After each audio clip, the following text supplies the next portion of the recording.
Europe's migration policies put human lives at risk. What's more, they're creating new problems of their own, reinforcing smuggling, opening new routes, sometimes encouraging the very thing they're trying to prevent. The conclusions of a report by Dutch think tank Clingendael, which finds that the EU's focus on border security and trying to stop the movement of people is pretty much a dead end in terms of solutions. One of the reporter's authors, Clotilde Warin, joins me now on set. Ms. Warin, thanks for your time. This report, recently published, focuses on that border area around Niger, Chad, Sudan and Libya. And one of the things it says is that the EU is basically giving these money to try and stop people on their borders, to prevent them coming across to the EU. But the report, if I've understood correctly, says that this is actually nearly generating migration. It is fueling migration in a way, because this is the EU politics, which is called externalization. That means that they want to finance some countries of origin, transit countries of migrants, and these countries are the ones who are going to just stem migration and to control their borders, because they ensure the EU ensures that there is no arrival in Europe of migrants, and this is what is always said and reasserted. But the fact is that in a way it's impossible to control migration. Mobility is legal and has always been and will always be, and the thing is that the first problem is that they finance countries that are not democratic countries, but which desperately need money, because there is a very important economic crisis, for example, in Sudan.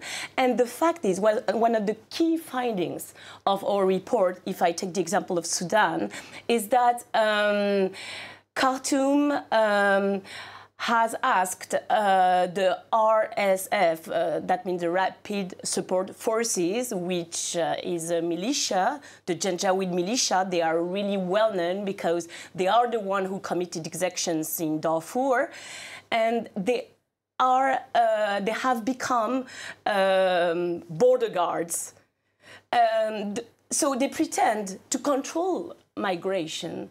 But in fact, what we have found out is that they are ransoming migrants, and they have become themselves smugglers. And some of the money is then going into the wrong hands. But isn't the EU, isn't Brussels trying to keep a track on this? You know, it gives money, I believe, directly to Niger, not quite so directly to the Sudanese government, but even in Niger, which, you know, you say in your report is almost like the good student, if you like, following everything the EU tells them to do. It's not exactly working out. It is not. It is not for one reason. First is that Niger needs money as well. So it has a law, an anti-smuggling law since 2015, and that means that now every migration is considered as irregular. Before 2015. There was a weekly convoy that was going from Agadez, which is a hub of migrants, up to Libya. And this convoy now is stopped. If some smugglers are on their way, they can be arrested. More than 300 cars, pickups, because it's usually pickups, have been confiscated. Smugglers have been arrested, which create a lot of tensions in Agadez between the community, the Tubu community and the Tuareg community and the central government. So that creates also a kind of regional instability, which is a problem. And also these routes, they are now in the hands of real traffickers, people who are trafficking arms, who are trafficking drugs, and now who are also transporting migrants. But because previously it was people smugglers, it wasn't quite traffickers that were perhaps bringing across. But at the same time, I mean, the alternative had been to see, you know, we're still seeing people die in the Mediterranean Sea, but a lot less than in the past, you know. So is there not, you know, something to be gleaned, something positive to be gleaned from the measures?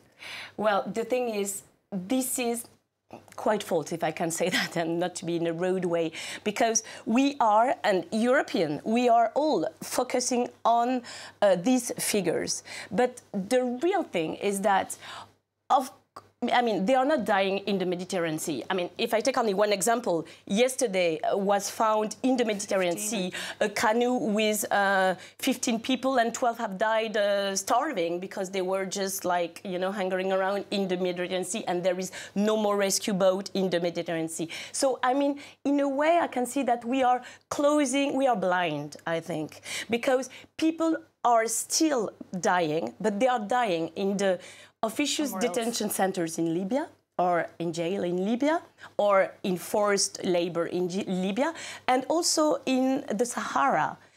People now are still crossing the Sahara. And this idea of setting up transit centres, if you like, in certain countries in Africa, I mean, it seems to me the main problem is that they focused on shutting off borders, and notably in a region, that economic area of West Africa where, you know, it's like the European Union, you were allowed to move from one country to the other.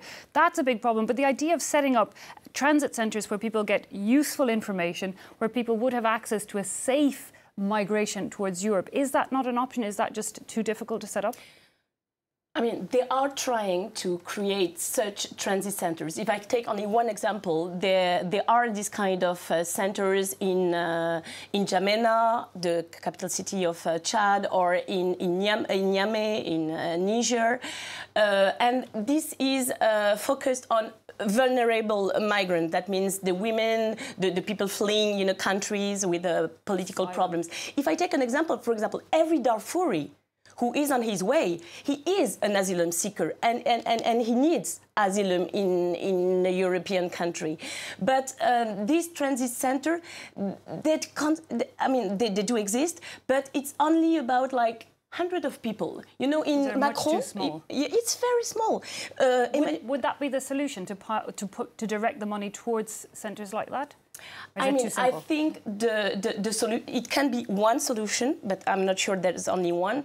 But also the solution would be not to criminalize migration, because when you criminalize smugglers, then you endanger routes. You put in danger these migrants.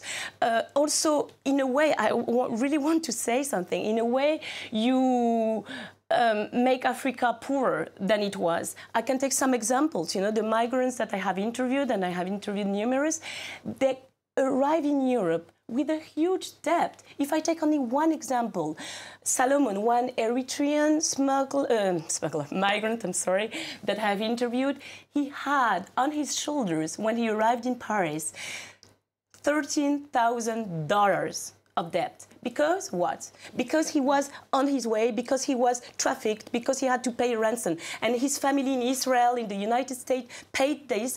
And what can he do now? Yeah. And he's living in the street in Paris. Indeed, without yet the right to work or turn things around. Well, unfortunately, we're out of time, but it's a fascinating report, and thanks so much for coming in and giving us your insight. Clotilde Warin there of the Clingendael Institute, a Dutch think tank.